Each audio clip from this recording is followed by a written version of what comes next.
Oke,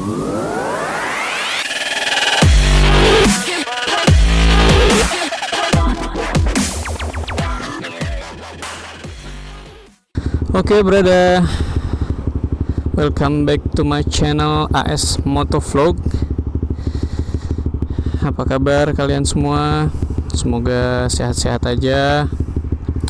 Semoga puasanya juga belum ada yang bolong ya, brother. Tetap semangat.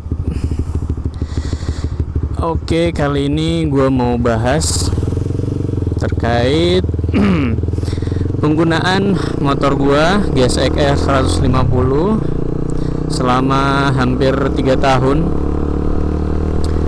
Apa aja yang gua rasain setelah pemakaian hampir 3 tahun ini bakal gue ceritain di sini, bakal gue bagikan di sini pengalaman gua. So, ikutin terus. Bagi yang belum subscribe, jangan lupa di subscribe, like, comment, and share.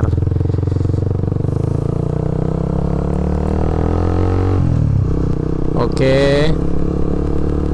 Jadi gue ini udah pakai GSX ini hampir 3 tahun. Gue beli di Jakarta. Kemudian tahun 2018 akhir gue pindah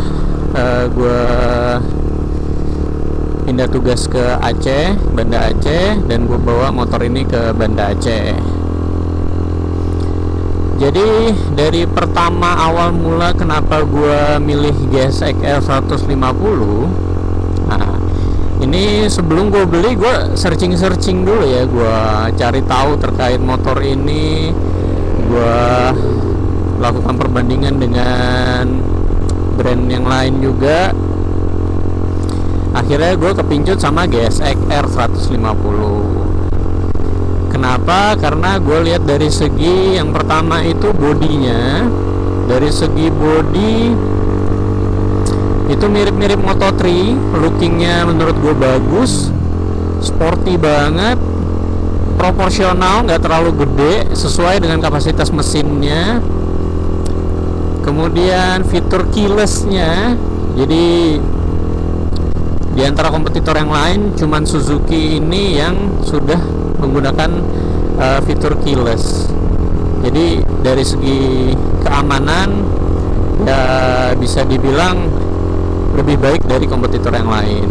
Kemudian dari segi mesin,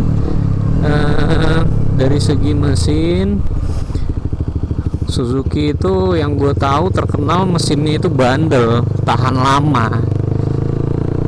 Tapi banyak yang bilang ke gue, ngapain lu beli Suzuki, nanti harganya jatuh banget kalau dijual. Nah buat gue pribadi, gue milih motor ini, gue mau beli motor ini itu bukan untuk dijual lagi, tapi emang hobi dan gue suka bodinya, mesinnya. Jadi ya untuk pemakaian yang lama, nggak untuk gue jual dalam waktu dekat. Jadi gue nggak terlalu pikirin terkait dengan harga jual yang jatuh banget. Kemudian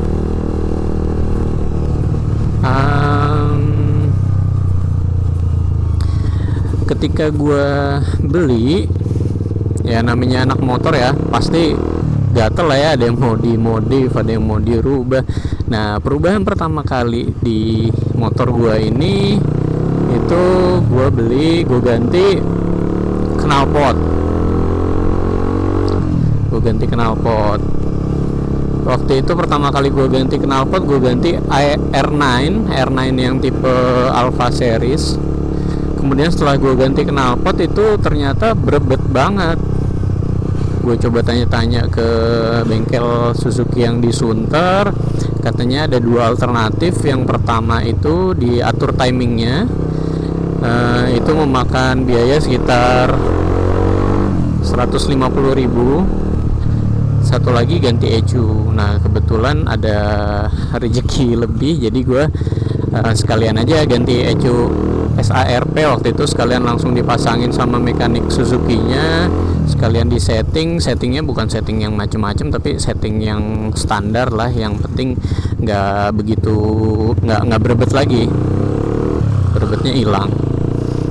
Nah, sampai dengan saat ini berjalan hampir 3 tahun, udah menurut gua pribadi udah banyak yang gua modif, udah banyak yang gua ganti atau tambahin part-partnya.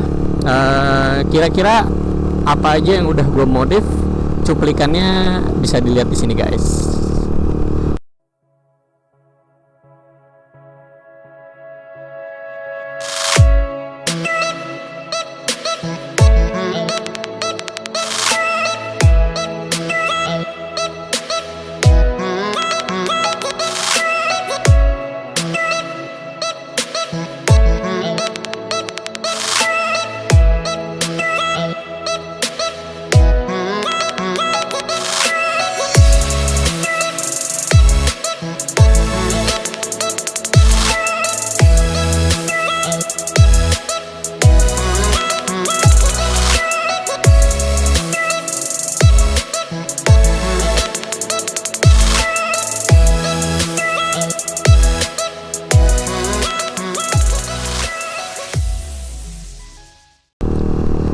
Nah, itu merupakan part-part yang udah gue modifikasi dari awal pembelian sampai dengan saat ini. Untuk detail modifikasinya, part-part modifikasinya, kalau kalian mau tahu lebih banyak, komen aja di bawah. Nanti insya Allah kalau ada waktu lagi, gue bikinin konten khusus bahas terkait modifikasi yang udah terpasang di motor gua.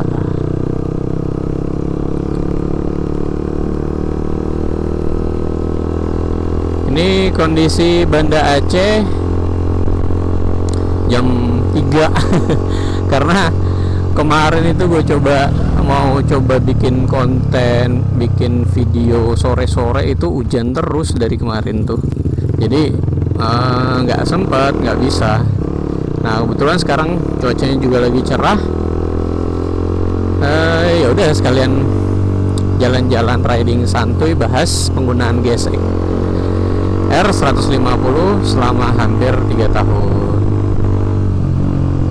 Nah, yang gua rasain itu alhamdulillah sampai dengan sekarang itu nggak ada masalah yang berarti, nggak yang parah gitu.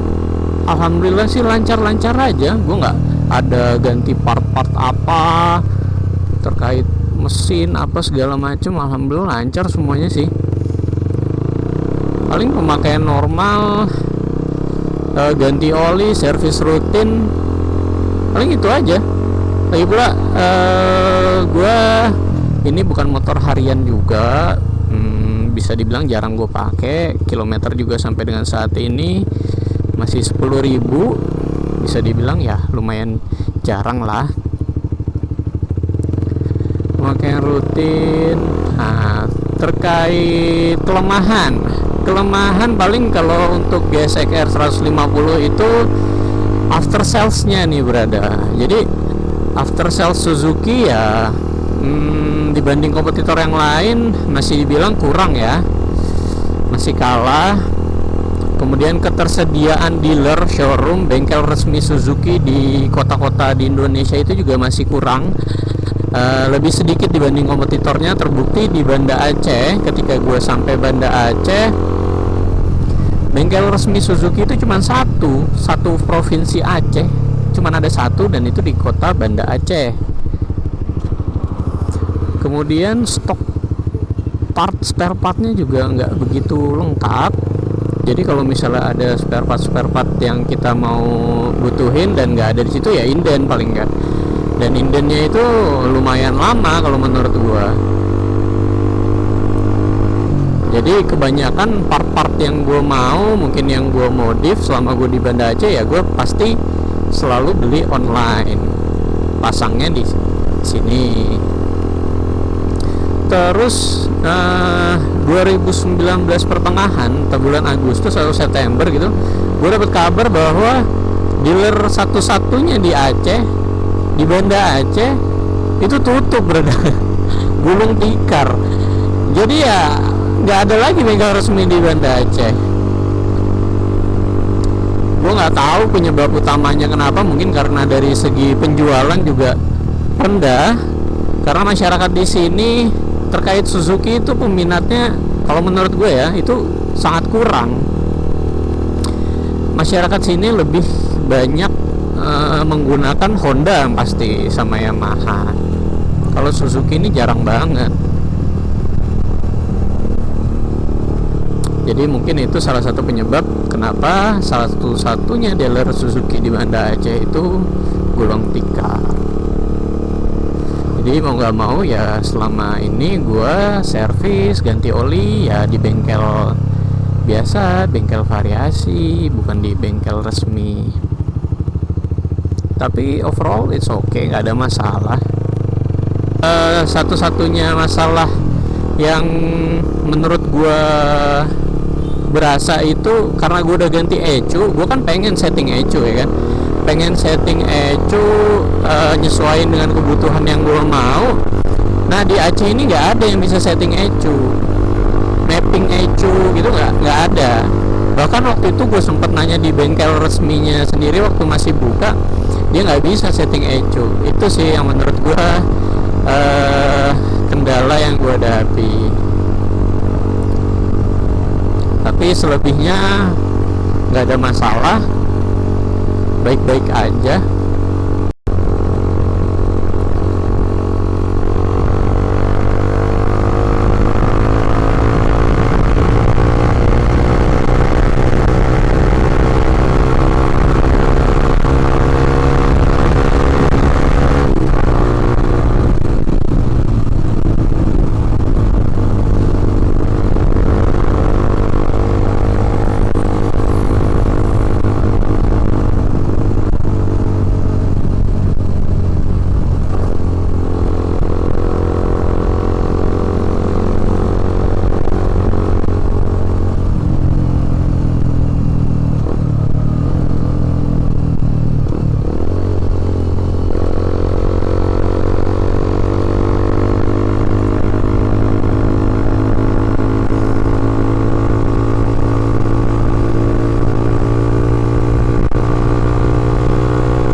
Bagian daleman ya, selain gue ganti ECU, gue juga ganti filter udara.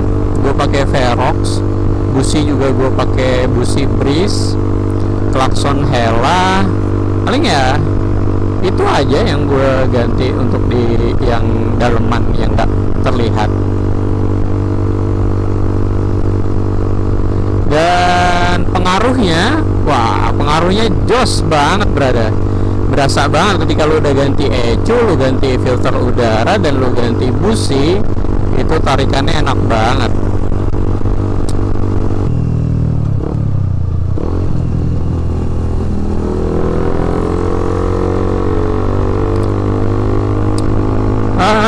Oke, brother semuanya, mungkin pembahasan terkait penggunaan motor GSX R 150 gue ini selama kurang lebih hampir 3 tahun cukup sampai di sini dulu.